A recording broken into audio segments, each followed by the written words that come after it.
चलिए दोस्तों, आज हम आपको संत रविदास के बारे में परिचय करवाते हैं। आज माघ पूर्णिमा और रविदास जयंती है।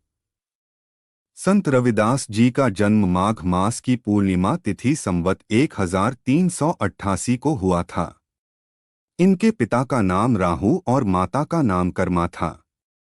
इनकी पत्नी का नाम लोना बताया जाता है। इन्हें संत रविदास, गुरु रविदास, रैदास, रूहिदास और रोहिदास जैसे कई नामों से जाना जाता है।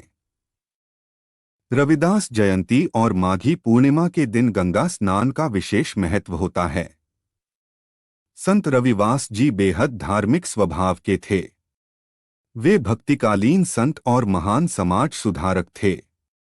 संत रविदास जी ने भगवान की भक्ति में समर्पित होने के साथ अपने सामाजिक और पारिवारिक कर्तव्यों का भी बखूबी निर्वहन किया। इन्होंने लोगों को बिना भेदभाव के आपस में प्रेम करने की शिक्षा दी और इसी तरह से वे भक्ति के मार्ग पर चलकर संत रविदास कहलाए। उनके उपदेशों और शिक्षाओं से आज भी समाज को मार्गदर्शन मिलता है। आइए जानते हैं संत रविदास के उपदेशों के बारे में।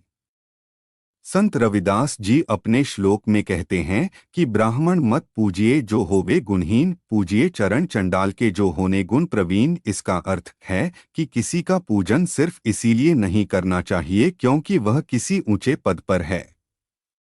इसकी जगह अगर कोई ऐसा व्यक्ति है जो किसी ऊंचे पद पर तो नहीं है लेकिन बहुत गुणवान है तो उसका पूजन अवश्य करना चाहिए।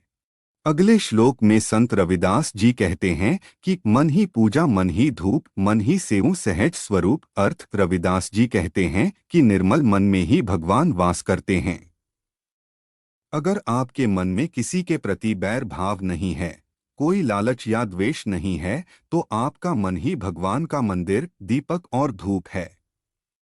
आगे रविदास जी कहते हैं कि रविदास जन्म के कारण होत न को नीच नकर कून नीच करीडारी है, ओछे कर्म की कीच। अर्थ संत रविदास जी के अनुसार कोई भी व्यक्ति किसी जाति में जन्म के कारण नीचा या छोटा नहीं होता है। किसी व्यक्ति को निम्न उसके कर्म बनाते हैं। इसलिए हमें सदैव अपने कर्मों पर ध्यान देना चाहिए। फिर रविदास जी कहते हैं, कर्म बंधन में बंध रहियो, फल की ना तज्जियो आस। कर्म मानुष का धर्म है, सत भाख है रविदास। अर्थ हमें हमेशा कर्म में लगे रहना चाहिए और कभी भी कर्म के बदले मिलने वाले फल की आशा नहीं छोड़नी चाहिए क्योंकि कर्म करना हमारा धर्म है तो फल पाना हमारा सौभाग्य है। अंत में रविदास जी कहते हैं, कृष्ण करीम राम हरि राघव जब लग एक न पेखा, वेद कतेब कुरान पुरानन सहज एक नहीं देखा। अर्थ राम कृष्ण हरि करीम राघव सब एक ही परमेश्वर के अलग अलग नाम है। ठीक वैसे ही वेद कुरान पुराण आदि सभी ग्रंथों में एक ही ईश्वर का गुणगान किया गया है। इस प्रकार सभी ईश्वर भक्ति के लिए सदाचार का पाठ सिखाते हैं। दोस्तों, ऐसी ही वीडियो देखने के लिए प्लीज़ आप हमारे चैनल को सब्सक्राइब, वीडियो को लाइक और शेयर करें।